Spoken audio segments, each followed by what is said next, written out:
Pro Punjab TV ਤੇ ਤੁਹਾਡਾ ਸਵਾਗਤ ਹੈ। ਮੈਂ ਹਾਂ ਮਨਦੀਪਜੋਤ ਸਿੰਘ ਸਰਾਵਾਂ ਤੇ ਹੁਣ ਕੋਈ ਜੀਐਸਟੀ ਨਹੀਂ ਲੱਗੇਗਾ। ਦੱਸ ਦਈਏ ਕੇਂਦਰ ਦੇ ਵੱਲੋਂ ਜਿਹੜਾ ਜਾਣਕਾਰੀ ਸ਼ੇਅਰ ਕੀਤੀ ਗਈ ਹੈ ਤੇ ਕਿਹਾ ਹੈ ਕਿ ਜੀਐਸਟੀ ਵਾਲੀਆਂ ਜੋ ਵੀ ਜਿਹੜੇ ਫੈਸਲੇ ਦੀਆਂ ਨੋਟੀਫਿਕੇਸ਼ਨਾਂ ਜਾਰੀ ਕੀਤੀਆਂ ਜਾ ਰਹੀਆਂ ਸੀ ਉਸ ਨੂੰ ਸਿਰੇ ਤੋਂ ਖਾਰਜ ਕਰ ਦਿੱਤਾ ਹੈ ਤੇ ਕਿਹਾ ਹੈ ਕਿ ਇਹ ਜਿਹੀਆਂ ਕੋਈ ਵੀ ਅਫਵਾਹਾਂ ਤੇ ਯਕੀਨ ਨਾ ਕੀਤਾ ਜਾਵੇ ਕਿਉਂਕਿ ਧਾਰਮਿਕ ਸਥਾਨਾਂ ਤੇ ਕੋਈ ਵੀ ਜੀਐਸਟੀ ਜਿਹੜਾ ਨਹੀਂ ਲੱਗੇਗਾ। ਉਹਨਾਂ ਨੇ ਜਿਹੜੀ ਹੈ ਜਾਣਕਾਰੀ ਦਿੱਤੀ ਹੈ ਆਪਣੇ ਟਵਿੱਟਰ ਹੈਂਡਲ ਦੇ ਉੱਪਰ ਜਿਹੜੀ ਹੈ ਜਾਣਕਾਰੀ ਦਿੱਤੀ ਹੈ। ਸੈਂਟਰਲ ਜੇ ਗੱਲ ਕਰੀਏ ਤਾਂ ਬੋਰਡ ਆਫ ਇਨਡਾਇਰੈਕਟ ਟੈਕਸੇਸ਼ਨ ਦੇ डिपार्टमेंट के वालों जो नोटिफिकेशन जारी किया गया तो जिस दे विच उन्होंने कहा कि जीएसटी सरावां के उपर जीएसटी लगाने जो भी जी खबर पहला जे गल करिए तो नशर की जा रही थी, कहा जा रहा है कि उन्होंने अफवाह मनो तो उन्होंने कहा कि लगातार अजिहियां खबर जड़ियां चल रही सी उसनूं सिरे तो जो नकार दिता। तो दस दईए कि हुण जीएसटी जो कोई नहीं लगन जा रहा किसी भी सराह के उपर जो पिछले दिन खबर नशर होंदी है कि सराह ते जो सरावां के उपर जीएसटी 12% जीएसटी खबर आने की गल की, पर उस तो बाद जे गल करिए ਤਾਂ ਹੁਣ central board of indirect taxes and custom department ਦੇ ਵੱਲੋਂ ਜਿਹੜਾ ਨੋਟੀਫਿਕੇਸ਼ਨ ਜਾਰੀ ਕੀਤਾ ਗਿਆ ਉਹਨਾਂ ਨੇ ਟਵਿੱਟਰ ਹੈਂਡਲ ਦੇ ਉੱਪਰ ਜਿਹੜੀ ਹੈ ਸਾਰੀ ਜਾਣਕਾਰੀ ਸ਼ੇਅਰ ਕੀਤੀ ਹੈ ਤੇ ਕਿਹਾ ਜਿਹੜਾ ਕਿ ਕੋਈ ਵੀ ਜਿਹੜਾ ਜੀਐਸਟੀ ਲੱਗਣ ਨਹੀਂ ਜਾ ਰਿਹਾ ਤੇ ਅਜਿਹੀਆਂ ਅਫਵਾਹਾਂ ਨੂੰ ਉਹਨਾਂ ਨੇ ਸਿਰੇ ਤੋਂ ਖਾਰਜ ਕੀਤਾ ਤੇ ਸਾਡੇ ਨਾਲ ਗਗਨ ਜੁੜ ਚੁੱਕੇ ਨੇ। ਹੋਰ ਜਾਣਕਾਰੀ ਲਈ ਉਹਨਾਂ ਨਾਲ ਗੱਲਬਾਤ ਕਰਦੇ ਹਾਂ। ਹੈਲੋ जी गगन, ਜਿਹੜਾ ਹੁਣ central board of indirect taxation and custom department ਦੇ ਵੱਲੋਂ ਜਿਹੜਾ ਇੱਕ ਟਵਿੱਟਰ ਹੈਂਡਲ ਤੇ ਪੋਸਟ ਸ਼ੇਅਰ ਕੀਤੀ ਗਈ ਹੈ ਤੇ ਜਿਸ ਦੇ ਵਿੱਚ ਸਾਫ਼ ਤੌਰ ਤੇ ਉਹਨਾਂ ਨੇ ਨਕਾਰਿਆ ਕਿ ਅਜਿਹੀਆਂ ਅਫਵਾਹਾਂ ਜਿਹੜੀਆਂ ਉਡਾਈਆਂ ਜਾ ਰਹੀਆਂ ਸੀ ਕਿ 12% ਜੀਐਸਟੀ ਲੱਗੇਗਾ ਸਰਾਵਾਂ ਦੇ ਉੱਪਰ। जिस तरीके इस मुद्दे ने धूल फड़ी सी, खास तौर के उत्ते सियासी पार्टियां दे वल्लों इस मुद्दे नूं लैके बार-बार ਵੱਖ-ਵੱਖ तरीके ਦੀਆਂ प्रतिक्रियावां ਜਿਹੜੀਆਂ ਸੀਗੀਆਂ ਨਿਕਲ ਕੇ ਸਾਹਮਣੇ ਆਈਆਂ ਸੀ। ਅੱਜ ਖਾਸ ਤੌਰ ਦੇ ਉੱਤੇ ਪੰਜਾਬ ਤੋਂ ਆਮ ਆਦਮੀ ਪਾਰਟੀ ਦੇ ਸਾਂਸਦ ਰਾਘਵ ਚੱਡਾ ਜਿਹੜੇ ਨੇ ਉਹ ਨਿਰਮਲਾ ਸੀਤਾਰਮਨ ਨੂੰ ਵੀ ਮਿਲਣ ਵਾਸਤੇ ਜਾਂਦੇ ਨੇ। ਇਸੇ ਮੁੱਦੇ ਨੂੰ ਲੈ ਕੇ ਉਹਨਾਂ ਦੇ ਵੱਲੋਂ ਮੰਗ ਰੱਖੀ ਜਾਂਦੀ ਹੈ ਤੇ ਹੁਣ CBIC ਜਿਹੜਾ ਕਿ ਖਾਸ ਤੌਰ ਦੇ ਉੱਤੇ central board of indirect taxes and custom ਦਾ ਜਿਹੜਾ ਟਵਿੱਟਰ ਹੈਂਡਲ ਹੈ, ਆਫੀਸ਼ੀਅਲ ਟਵਿੱਟਰ ਹੈਂਡਲ ਹੈ ਭਾਰਤ ਸਰਕਾਰ ਦਾ, ਉਸ ਦੇ ਵੱਲੋਂ ਟਵੀਟ ਕਰਕੇ ਜਾਣਕਾਰੀ ਸਾਂਝੀ ਕੀਤੀ ਗਈ ਹੈ ਕਿ ਜੋ ਖਾਸ ਤੌਰ ਦੇ ਉੱਤੇ ਜੀਐਸਟੀ ਲਗਾਉਣ ਦੀਆਂ ਚਰਚਾਵਾਂ ਸੋਸ਼ਲ ਮੀਡੀਆ ਦੇ ਉੱਤੇ ਔਰ ਮੀਡੀਆ ਦੇ ਕਈ ਹਿੱਸਿਆਂ ਦੇ ਵਿੱਚ ਕਹਿੰਦੇ ਚੱਲ ਰਹੀਆਂ ਨੇ, ਉਹ ਕਹਿੰਦੇ ਇੱਕ ਤਰੀਕੇ ਦੇ ਨਾਲ ਗਲਤ ਪ੍ਰਚਾਰ, ਗਲਤ ਮੈਸੇਜ ਜਿਹੜਾ ਹੈ ਉਹ ਦਿੱਤਾ ਜਾ ਰਿਹਾ ਹੈ। ਹਕੀਕਤ ਕੀ ਹੈ, ਉਹਨਾਂ ਨੇ 9 ਵੱਖ-ਵੱਖ ਟਵੀਟਸ ਦੇ ਵਿੱਚ ਜਾਣਕਾਰੀ ਸਾਂਝੀ ਕੀਤੀ ਹੈ ਤਾਂ ਉਹਨਾਂ ਨੇ ਇਹ ਗੱਲ ਕਹੀ ਹੈ ਕਿ ਜਿਹੜੀ 47ਵੀਂ ਜੀਐਸਟੀ ਕੌਂਸਲ ਦੀ ਮੀਟਿੰਗ ਹੋਈ ਸੀ, ਜਿਹੜੀ ਚੰਡੀਗੜ੍ਹ ਦੇ ਵਿੱਚ ਜੀਐਸਟੀ ਕੌਂਸਲ ਦੀ ਮੀਟਿੰਗ ਹੋਈ ਸੀ ਜਿੱਥੇ ਪੰਜਾਬ ਦੇ ਵਿੱਤ ਮੰਤਰੀ ਹਰਪਾਲ ਚੀਮਾ ਹੋਣੀ ਵੀ ਭਾਗ ਲੈਂਦੇ ਨੇ, ਤਾਂ ਉਸੇ ਦੇ ਵਿੱਚ ਇਹ ਖਾਸ ਤੌਰ ਦੇ ਉੱਤੇ ਉਸਦੀ ਰეკਮੈਂਡੇਸ਼ਨਸ ਦੇ ਉੱਤੇ ਇਹ ਹੋਈ ਸੀ। ਬਟ ਕਹਿੰਦੇ ਜਿਹੜੀ ਜੀਐਸਟੀ ਦੀ ਐਗਜ਼ੈਂਪਸ਼ਨ ਹੈਗੀ ਹੈ ਹੋਟਲ ਰੂਮਸ ਦੇ ਉੱਤੇ ਜਿਨ੍ਹਾਂ ਦਾ ਰੈਂਟ 1000 ਰੁਪਏ ਤੋਂ ਘੱਟ ਸੀਗਾ ਉਹ ਵਿਡਰਾਲ ਕਰ ਲਈ ਸੀ ਤੇ ਉਸ ਦੇ ਉੱਤੇ ਹੁਣ 12% ਟੈਕਸ ਲੱਗਣਾ ਸ਼ੁਰੂ ਕਰ ਦਿੱਤਾ ਹੈ। ਇਹ ਜਿਹੜੀ 47ਵੀਂ ਜੀਐਸਟੀ ਕੌਂਸਲ ਦੀ ਮੀਟਿੰਗ ਹੋਈ ਹੈ ਉਸ ਦੇ ਵਿੱਚ ਇਹ ਫੈਸਲਾ ਲਿੱਤਾ ਗਿਆ ਸੀਗਾ। ਇਸ ਤੋਂ ਪਹਿਲਾਂ ਜਿਹੜੇ ਰੂਮ ਰੈਂਟ ਸੀਗੇ ਜਿਨ੍ਹਾਂ ਦੇ 1000 ਰੁਪਏ ਤੋਂ ਥੱਲੇ ਜਿਨ੍ਹਾਂ ਦੇ ਕਿਰਾਏ ਸੀਗੇ ਉਹਨਾਂ ਦੇ ਉੱਤੇ ਜੀਐਸਟੀ ਨਹੀਂ ਲੱਗਦੀ ਸੀ, ਪਰ 47ਵੀਂ ਮੀਟਿੰਗ ਤੋਂ ਬਾਅਦ ਇਹ ਫੈਸਲਾ ਲਿੱਤਾ ਗਿਆ ਉਸੀ ਕੌਂਸਲ ਮੀਟਿੰਗ ਦੇ ਵਿੱਚ ਕਿ 12% ਟੈਕਸ ਲਾਇਆ ਜਾਊਗਾ। ਇੱਥੇ ਇਹ ਵੀ ਸਵਾਲ ਖੜਾ ਹੁੰਦਾ ਹੈ ਕਿ ਜੇ ਪੰਜਾਬ ਤੋਂ ਰਿਪਰੈਜ਼ੈਂਟੇਸ਼ਨ ਦੇ ਤੌਰ ਦੇ ਉੱਤੇ ਪੰਜਾਬ ਦੇ ਅਧਿਕਾਰੀ ਮੌਜੂਦ ਸਨ, ਹਰਪਾਲ ਚੀਮਾ ਸਨ, ਤਾਂ ਉੱਥੇ ਵੀ ਇਸ ਗੱਲ ਦਾ ਜ਼ਿਕਰ ਜਿਹੜਾ ਹੈਗਾ ਉਹ ਹੋਣਾ ਚਾਹੀਦਾ ਸੀਗਾ। ਹਾਲਾਂਕਿ ਉੱਥੇ ਡਿਟੇਲ ਦੇ ਵਿੱਚ ਸ਼ਾਇਦ ਇਸ ਇਸ਼ੂ ਨੂੰ ਨਾ ਪੜਿਆ ਹੋਵੇ, ਸੁਣਿਆ ਹੋਵੇ ਤੇ ਇਸ ਦੇ ਉੱਤੇ ਕੋਈ ਉੱਥੇ ਚਰਚਾ ਨਹੀਂ ਹੋਈ। ਇਸ ਤੋਂ ਇਲਾਵਾ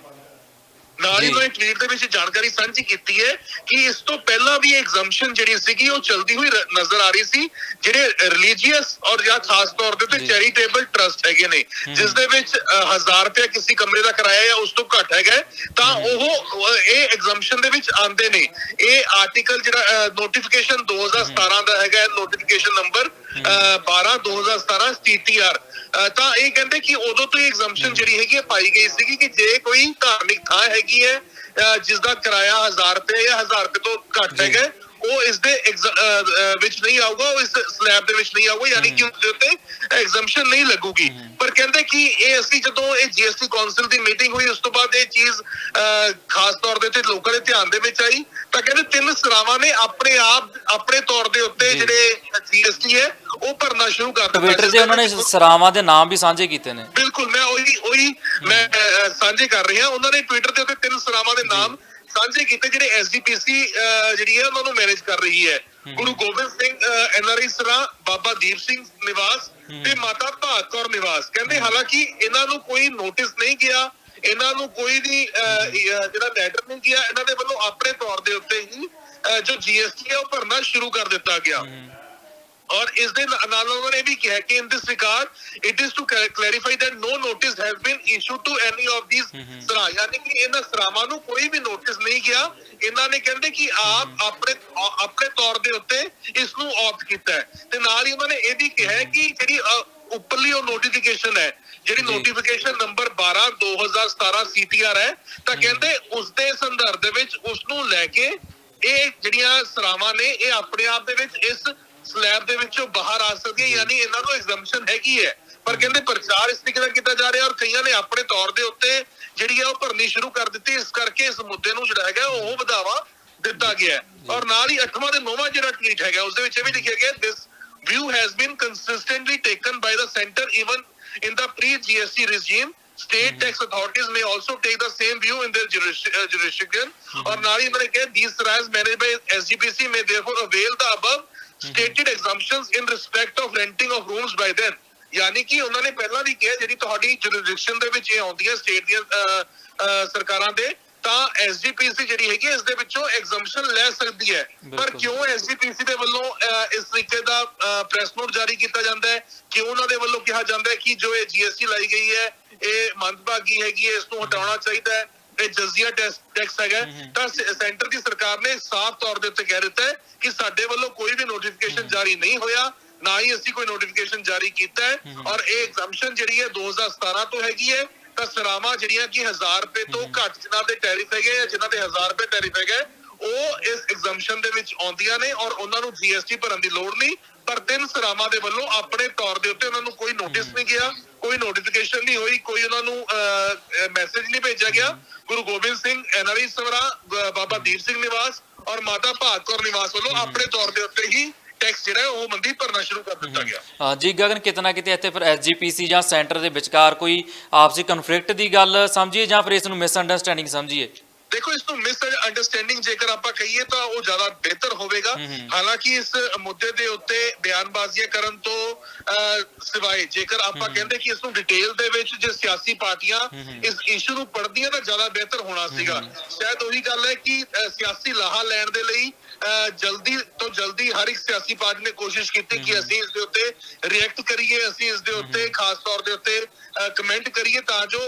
ਸਿਆਸਤ ਦੇ ਤੌਰ ਦੇ ਉੱਤੇ ਇਸ ਦੇ ਉੱਤੇ ਧੂੜ ਫੜੀ ਜਾ ਸਕੇ। ਪਰ ਸੈਂਟਰ ਦੇ ਵੱਲੋਂ ਇਹ ਖਾਸ ਤੌਰ ਦੇ ਉੱਤੇ ਜੋ ਕਲੈਰੀਫਿਕੇਸ਼ਨ ਦਿੱਤੀ ਗਈ ਹੈ ਇਸ ਤੋਂ ਬਾਅਦ ਇਹੀ ਜਾਪਦਾ ਕਿ ਇਹ ਜਿਸ ਤਰੀਕੇ ਦੇ ਨਾਲ ਜੋ ਸਰਾਵਾਂ ਦੇ ਉੱਤੇ GST ਲਾਉਣ ਦੀ ਗੱਲ ਹੈਗੀ ਹੈ ਉਸ ਦੇ ਵਿੱਚੋਂ ਇਹ ਸਰਾਵਾਂ ਆਪਣੇ ਆਪ ਨੂੰ ਐਗਜ਼ੈਂਪਟ ਕਰ ਸਕਦੀ ਹੈ, ਯਾਨੀ ਕਿ GST ਤੋਂ ਛੋਟ ਲੈ ਸਕਦੀਆਂ। ਜੀ ਜੀ ਗਗਨ, ਅੱਜ ਜੇ ਗੱਲ ਕਰੀਏ ਤਾਂ ਹਰਜੀਤ ਗਰੇਵਾਲ ਉਹਨਾਂ ਨਾਲ ਗੱਲਬਾਤ ਕੀਤੀ ਤਾਂ ਉਹਨਾਂ ਨੇ ਵੀ ਆਪਣੇ ਚੈਨਲ ਤੇ ਇਹੀ ਕਿਹਾ ਕਿ ਜਿਹੜਾ ਹੈ ਉਹਨਾਂ ਨੇ ਤੱਕ ਵੀ ਕਿਹਾ ਕਿ SGPC ਜੋ ਸਰਾਵਾਂ ਦੇ ਜਿਹੜੇ ਹੈ ਕਮਰੇ ਨੇ ਉਹਨਾਂ ਦਾ ਜਿਹੜਾ 1000 ਰੁਪਏ ਜਿਹੜਾ ਕਿਰਾਇਆ ਲੈਂਦੀ ਹੈ ਉਹ ਵੀ ਬੰਦ ਕਰੇ। ਬਿਲਕੁਲ, ਦੇਖੋ ਵਾਜਿਬ ਜੀ ਗੱਲ ਹੈਗੀ ਹੈ, ਇੰਨਾ ਚੜਾਵਾ ਜੇਕਰ ਚੜਦਾ ਹੈਗਾ। ਔਰ ਜੇ ਅਸੀਂ ਗੁਰੂ ਧਾਮਾਂ ਦੀ ਗੱਲ ਕਰੀਏ ਤਾਂ ਜਿਹੜੀਆਂ ਸਰਾਵਾਂ ਬਣੀਆਂ ਹੋਈਆਂ ਨੇ ਆਮ ਸ਼ਰਧਾਲੂਆਂ ਵਾਸਤੇ ਬਣੀਆਂ ਹੋਈਆਂ ਨੇ ਔਰ ਖਾਸ ਤੌਰ ਤੇ ਜੇ ਅਸੀਂ ਦਰਬਾਰ ਸਾਹਿਬ ਦੀ ਗੱਲ ਕਰ ਲਈਏ ਜਾਂ ਹੋਰ ਧਾਰਮਿਕ ਥਾਵਾਂ ਦੀ ਗੱਲ ਕਰ ਲਈਏ ਤਾਂ ਬਥੇਰੇ ਸ਼ਰਧਾਲੂ ਇਹੋ ਜਿਹੇ ਹੁੰਦੇ ਨੇ ਜਿਨ੍ਹਾਂ ਨੂੰ ਕਮਰੇ ਤੱਕ ਨਹੀਂ ਮਿਲਦੇ, ਬਾਹਰ ਬਰਾਂਡਿਆਂ ਦੇ ਵਿੱਚ ਸੁੱਤੇ ਰਹਿੰਦੇ ਨੇ। ਤਾਂ ਜੇ SGPC ਨੂੰ ਫਿਕਰ ਹੋਣਾ ਚਾਹੀਦਾ ਤਾਂ ਉਹ ਸ਼ਰਧਾਲੂਆਂ ਦੇ ਰਹਿਣ ਦਾ ਕਰਨਾ ਚਾਹੀਦਾ ਹੈ ਕਿ ਸ਼ਰਧਾਲੂਆਂ ਦੇ ਰਹਿਣ ਦੇ ਲਈ ਅਸੀਂ ਵੱਧ ਤੋਂ ਵੱਧ ਜਿਹੜੇ ਕਮਰੇ ਆ ਉਹ ਅਲਾਟ ਕਰਾਈਏ, ਨਾ ਕਿ ਸਿਫਾਰਸ਼ੀ ਕੋਟੇ ਦੇ ਉੱਤੇ ਉਹਨਾਂ ਦੇ ਵੱਲੋਂ ਸਰਾਵਾਂ ਦਿੱਤੀਆਂ ਜਾਣ। ਅਕਸਰ ਦੇਖਿਆ ਕਿ ਜਿਨ੍ਹਾਂ ਦੇ ਕੋਲ ਸਿਫਾਰਿਸ਼ ਹੁੰਦੀ ਹੈ ਉਹਨਾਂ ਨੂੰ ਨਾਲ ਦੀ ਨਾਲ ਰੂਮ ਮਿਲ ਜਾਂਦਾ ਹੈ। ਜੇਕਰ ਕਿਸੇ ਦੀ ਕੋਈ ਜਾਣ ਪਛਾਣ ਹੈ, ਕਿਸੇ ਨੂੰ SGPC ਮੈਂਬਰ ਜਾਣਦਾ ਹੈ ਤਾਂ ਉਸ ਵਿਅਕਤੀ ਨੂੰ ਨਾਲ ਦੀ ਨਾਲ ਝੱਟ ਕਮਰਾ ਮਿਲ ਜਾਂਦਾ ਹੈ। ਔਰ ਜਿਨ੍ਹਾਂ ਦੀ ਕੋਈ ਸਿਫਾਰਿਸ਼ ਨਹੀਂ, ਅਸੀਂ ਵੇਖਿਆ ਬੱਚੇ ਛੋਟੇ ਛੋਟੇ ਬੱਚੇ ਲੈ ਕੇ ਵੀ ਜਿਹੜੇ ਸ਼ਰਧਾਲੂ ਨੇ ਪਿੰਡਾਂ ਤੋਂ ਜੇਕਰ ਕੋਈ ਆਇਆ ਹੁੰਦਾ ਜਾਂ ਕਿਹੜੇ ਵੱਖ-ਵੱਖ ਖਾਸ ਤੌਰ ਦੇ ਉੱਤੇ ਇਕੱਲੇ ਪੰਜਾਬ ਹੀ ਨਹੀਂ ਦੇਸ਼ ਭਰ ਤੋਂ ਜਿਹੜੇ ਸ਼ਰਧਾਲੂ ਨੇ ਉਹ ਦਰਬਾਰ ਸਾਹਿਬ ਨਤਮਸਤਕ ਹੋਣ ਦੇ ਲਈ ਪਹੁੰਚਦੇ ਨੇ, ਉਹ ਬਾਹਰ ਬਰਾਂਡਿਆਂ ਦੇ ਵਿੱਚ ਸੁੱਤੇ ਹੁੰਦੇ ਨੇ। ਤਾਂ ਲੋੜ ਹੈਗੀ ਹੈ ਕਿ ਹਰ ਇੱਕ ਸ਼ਰਧਾਲੂ ਨੂੰ ਕਮਰਾ ਦਿੱਤਾ ਜਾਵੇ ਔਰ ਜੇ ਗੁਰੂ ਘਰ ਚੜਾਵਾ ਚੜ ਰਿਹਾ ਤਾਂ ਉਸਦਾ ਉਸ ਥਾਂ ਦੇ ਉੱਤੇ ਵੀ ਪ੍ਰਯੋਗ ਕੀਤਾ ਜਾਵੇ ਤਾਂ ਕਿ ਹਰ ਇੱਕ ਨੂੰ ਰਾਤ ਨੂੰ ਸੌਣ ਦੇ ਲਈ ਇੱਕ ਪ੍ਰੋਪਰ ਜਗ੍ਹਾ ਮਿਲ ਸਕੇ ਔਰ ਉਹ ਸਹੀ ਤਰੀਕੇ ਦੇ ਨਾਲ ਸ਼ਰਧਾ ਭਾਵਨਾ ਦੇ ਨਾਲ ਉੱਥੇ ਨਤਮਸਤਕ ਹੋ ਸਕਣ। ਔਰ ਜੇ ਟੈਕਸ ਲਗਾਉਣਾ ਔਰ ਜੇ ਕਿਰਾਇਆ ਰੱਖਣਾ ਵੀ ਹੈ ਤਾਂ ਉਹ ਨੋਮੀਨਲ ਰੇਟ ਹੋਣਾ ਚਾਹੀਦਾ ਜਿਸ ਦੇ ਵਿੱਚ ਜੋ ਸ਼ਰਧਾਲੂ ਪਹੁੰਚ ਵੀ ਰਹੇ ਨੇ, ਹਰ ਕੋਈ ਇੰਨਾ ਐਫੋਰਡ ਨਹੀਂ ਹੁੰਦਾ, ਹਰ ਕਿਸੇ ਕੋਲ ਇੰਨੇ ਪੈਸੇ ਨਹੀਂ ਹੁੰਦੇ ਕਿ ਉਹ 1000 ਰੁਪਏ ਕਮਰੇ ਦਾ ਕਿਰਾਇਆ ਭਰ ਸਕੇ। ਤਾਂ ਘੱਟ ਕਿਰਾਏ ਦੇ ਉੱਤੇ ਵੀ ਇਹ ਸਰਾਵਾਂ ਦੇ ਵਿੱਚ ਕਮਰੇ ਦੇਣੇ ਚਾਹੀਦੇ ਨੇ, ਹਾਲਸ ਜਿਹੜੇ ਨੇ ਉਹ ਦੇਣੇ ਚਾਹੀਦੇ ਨੇ। ਮੰਦੀ ਜੀ, ਬਹੁਤ ਬਹੁਤ ਧੰਨਵਾਦ ਗਗਨ ਸਾਰੀ ਜਾਣਕਾਰੀ ਦੇਣ ਲਈ। ਤਾਂ ਇਹ ਸਾਡੇ ਨਾਲ ਮੇਰੇ ਸਹਿਯੋਗੀ ਗਗਨ ਜਿਨ੍ਹਾਂ ਨੇ ਜਿਹੜੀ ਹੈ ਸਾਰੀ ਜਾਣਕਾਰੀ ਦਿੱਤੀ ਜੀਐਸਟੀ ਨੂੰ ਲੈ ਕੇ, ਕਿਉਂਕਿ ਜੇ ਗੱਲ ਕਰੀਏ ਤਾਂ ਅੱਜ central board of income tax ਜੇ ਗੱਲ ਕਰੀਏ ਐਂਡ ਕਸਟਮ ਡਿਪਾਰਟਮੈਂਟ ਦੇ ਵੱਲੋਂ ਜਿਹੜਾ ਇੱਕ ਪੋਸਟ ਸ਼ੇਅਰ ਕੀਤੀ ਜਾਂਦੀ ਹੈ ਟਵਿੱਟਰ ਹੈਂਡਲ ਦੇ ਉੱਪਰ, ਤੇ ਲਿਖਿਆ ਜਾਂਦਾ ਹੈ ਕਿ ਜੀਐਸਟੀ ਦੀਆਂ ਜਿਹੜੀਆਂ ਅਫਵਾਹਾਂ ਉੱਡ ਰਹੀਆਂ ਨੇ ਉਸ ਨੂੰ ਸਿਰੇ ਤੋਂ ਜਿਹੜਾ ਹੈ ਨਕਾਰਿਆ ਗਿਆ, ਤੇ ਉਸ ਤੋਂ ਬਾਅਦ ਕਿਹਾ ਗਿਆ ਕਿ ਕੋਈ ਸਰਾਂ ਦੇ ਉੱਪਰ ਜਿਹੜਾ ਜੀਐਸਟੀ ਨਹੀਂ ਲੱਗਣ ਜਾ ਰਿਹਾ। ਉਹਨਾਂ ਨੇ ਇਹ ਵੀ ਕਿਹਾ ਕਿ 47ਵੀਂ ਜਦੋਂ ਜੀਐਸਟੀ ਕੌਂਸਲ ਹੁੰਦੀ ਹੈ ਤਾਂ ਉੱਥੇ ਜਦੋਂ ਮੀਟਿੰਗ ਦੇ ਵਿੱਚ ਹਰਪਾਲ ਸਿੰਘ ਚੀਮਾ ਖਜ਼ਾਨਾ ਮੰਤਰੀ ਪਹੁੰਚਦੇ ਨੇ ਤਾਂ ਉਦੋਂ ਵੀ ਜਿਹੜਾ ਉਹਨਾਂ ਨੂੰ ਇਹ ਨੋਟੀਫਿਕੇਸ਼ਨ ਦਿੱਤਾ ਗਿਆ ਸੀ, ਕਿਹਾ ਗਿਆ ਸੀ ਕਿ ਕੋਈ ਵੀ ਅਜਿਹਾ ਜਿਹੜਾ ਕੋਈ ਪ੍ਰੋਸੈਸ ਹੈ ਜਿਹੜਾ ਨਹੀਂ ਹੈ ਜਿਹਦੇ ਵਿੱਚ ਜਿਹੜਾ 12% ਟੈਕਸ ਲੱਗਣ ਦੀਆਂ ਜਿਹੜੀਆਂ ਗੱਲਾਂ ਚੱਲ ਰਹੀਆਂ ਨੇ। ਤਾਂ ਜੇ ਗੱਲ ਕਰੀਏ ਹੁਣ ਕੇਂਦਰ ਸਰਕਾਰ ਦੇ ਵੱਲੋਂ ਸਿਰੇ ਤੋਂ ਅਜਿਹੀਆਂ ਅਫਵਾਹਾਂ ਨੂੰ ਜਿਹੜਾ ਨਕਾਰਿਆ ਗਿਆ। ਹੋਰ ਅਪਡੇਟਸ ਲਈ ਜੁੜੇ ਰਹੋ ਪ੍ਰੋ ਪੰਜਾਬ ਟੀਵੀ ਨਾਲ।